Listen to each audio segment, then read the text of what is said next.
皆さんごきげんよう、上川薫です。今回取り上げる話題は、能登半島で起きた大きな地震により、多くの人々が苦しんでいます。まだまだ倒壊した家屋も残されていますし、孤立状態の集落なども残っている状態です。救助のための作業や、これからの復興に向けて、様々な困難がまだまだ待ち構えているところです。そうした能登半島の地震に対して、周りの国の反応の一つ、中国においてこの地震を祝うという発言をしている中国アナウンサーがいます。日本で何か災害が起きるとその度に喜んでしまう、そうした中国人の反応は非常に日本人の心を傷つけるものです。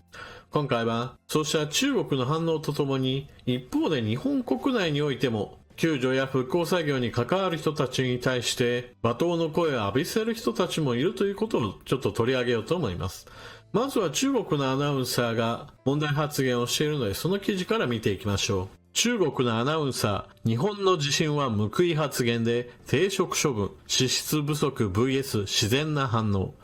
日本で発生した地震で大きな被害が出たというニュースに中国のアナウンサーが炎上した。中国メディアが伝えたところによると、中国海南ラジオテレビは自社の小抵抗シアオチェンハオアナウンサーが個人のソーシャルメディアで不適切な発言をしたとして停職処分にした。小アナウンサーは前日に SNS アカウントで報いが来たのか、マグニチュード 7.4 の地震が日本を強打という内容で投稿した。日本で地震が発生したことを報いという表現を使い、痛快だという反応を見せたものだ。これに対し海南ラジオテレビは、小アナウンサーを停職処分とし、彼の発言に対する調査を開始した。ある中国メディアは、ポピュリズムに応じて、アクセス数を優先するばかりに、報道機関の従事者としての認識が不足し、人道主義の質も欠けているということは衝撃的と報道した。だが、中国のあるソーシャルメディアユーザーは、戦争は終わったが、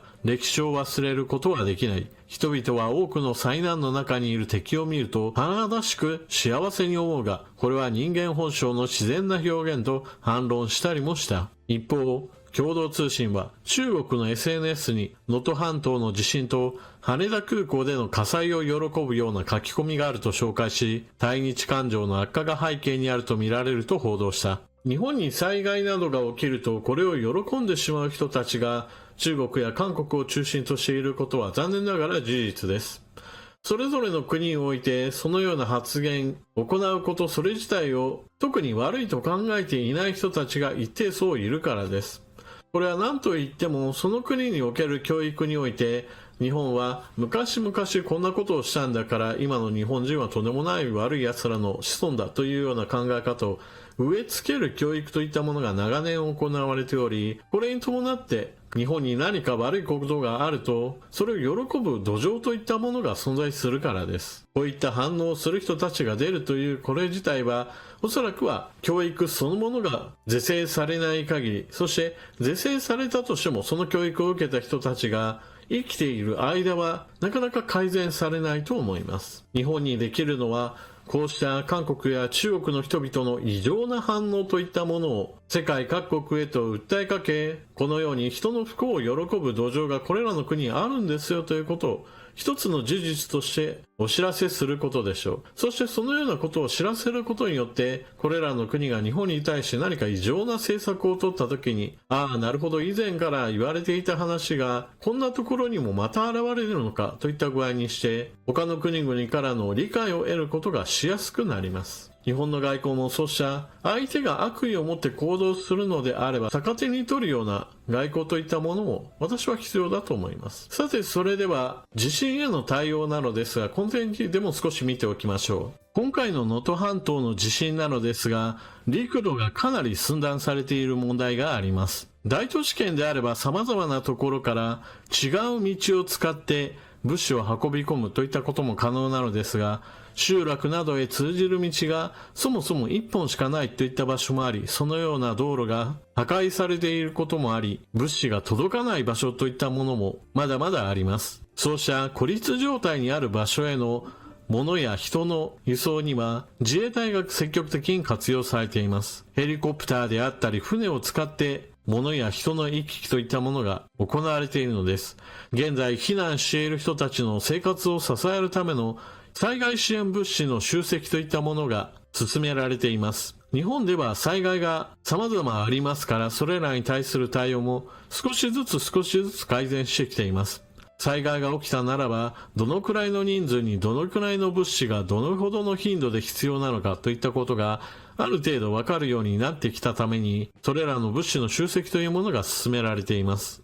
ただ、先ほども述べたように、今は道路が寸断されている状況で、トラックでどんどんと運び込んでいくといったことがなかなかできない状態です。しかし、災害時には地元の建設業者などとの協定を組むことにより、復旧工事は今懸命に行われているところです。緊急度の高い場所への物資や人の輸送といったものに続いて、いずれはこうした道路状況の改善も図られ、一気に物資の不足状態は解消されるでしょう。少しの我慢が必要です。災害派遣といった形で自衛隊が積極的に活用されていますが、しかしそうではあってもやはり初動体制としてどうしても全ての地域に対する支援活動が十分行き渡るわけではありません。こうしたこともあってよくある話として、備蓄は1週間分程度各家庭で持っておくことが推奨されています。しかしそうは言っても持っていない人たちも多いですし、そもそも家が潰れてしまったり焼け出されてしまった人たちはとにかく身一つで避難所に駆け込まなければならないので、これらの人たちに対する支援を急がなければなりません。そして先ほども述べたように、道路の復旧までにはどうしても工事といったものが必要ですから、1時間2時間で済むような話ではありません。被害の規模に応じて、そして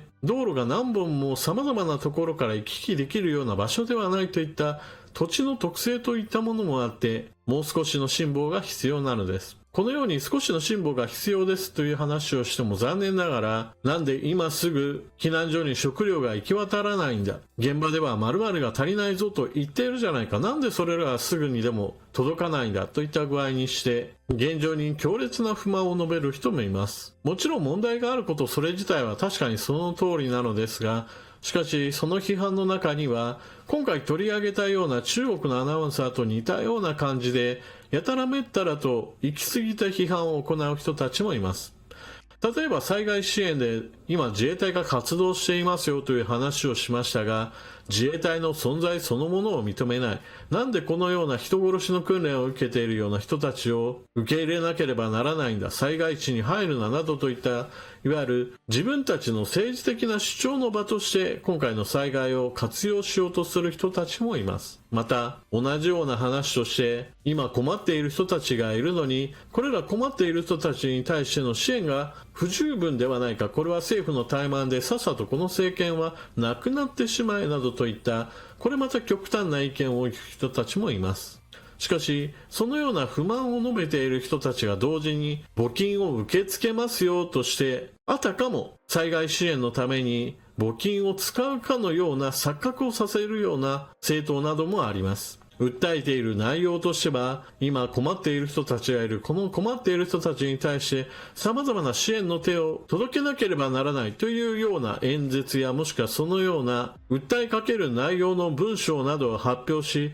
その上で募金受付を行いますよなどといったことを行っています。これの何が問題かといえば、受け取ったお金が実際には災害支援のために使うとは別に言ってはいないことです。確かに災害支援は必要ですねと皆さんに訴えかけました。しかし集めたお金を 100% 災害支援に使うなんてどこにも書いてませんよみたいな罠みたいなお金の集め方をする人たちがいるのです。中国や韓国で日本の災害を喜ぶような人たちがいるのと同様に、日本国内にも同じ日本人の善意を踏みにじるような活動をしている人たち、そのような存在がいることも決して忘れてはいけません。人の善意を踏みにじる行為を喜んでするような人たちは決してまともな存在ではありません。